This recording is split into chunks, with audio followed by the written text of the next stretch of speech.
ZPTC గారి విషయంలో కూడా చెప్తున్నా, ఫస్ట్ థింగ్ నిర్సిగ్గుగా నిర్లజ్జగా బీఆర్ఎస్ పార్టీ బీఫామ్ మీద గెలిచి డబ్బులకి అమ్ముడు పోయేటోడు కూడా మమ్మల్ని మాట్లాడితే ఎట్లమండి?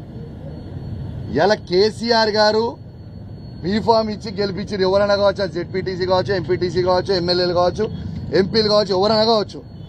ఇలా మేము మా పార్టీ దాని బీఫామ్ మీద గెలిస్తే నీకు నిజంగా రేషం ఉంటే, నీకు నిజంగా మీ ఈ పార్టీస్ పెట్టిపోయి అమ్ముడు పోయేటోళ్ళు, అమ్ముడు పోయే ఎమ్మెల్యేలకు కావచ్చు, అమ్ముడు పోయే జెడ్పీటీసీలు కావచ్చు, అమ్ముడు పోయే ఎంపీపీలు కావచ్చు, అమ్ముడు పోయే ఎంపీటీసీలు కావచ్చు, అమ్ముడు పోయే కౌన్సిలర్లు కావచ్చు.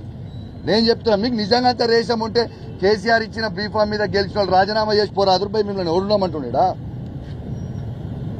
బరాబర్ వాళ్ళ ఇష్టం ఉన్నచ్చిన వాళ్ళ నోటికి వచ్చినట్టు వాళ్ళు మాట్లాడితే మేము ఎందుకు ఊకుంటామండి? ఖచ్చితంగా మేము కూడా ఘాటుగానే స్పందిస్తాం. ఈడ భయపడేది ఉండదు. వాళ్ళేదో అధికార పార్టీలు ఉన్నాము, మేము మా వాళ్ళని బెదిరిస్తామంటే ఈడ భయపడేటోడు ఎవరు లేడు. ఈడ చేతు గాజులు వేసుకొని ఉన్నాడు కూడా ఎవరు లేడు.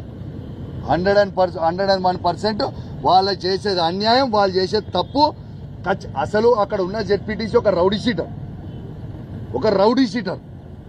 షీటర్ని పెట్టి ఆ రౌడీ షీటర్ మాట్లాడితే కూడా నేను జవాబు చెప్పాను.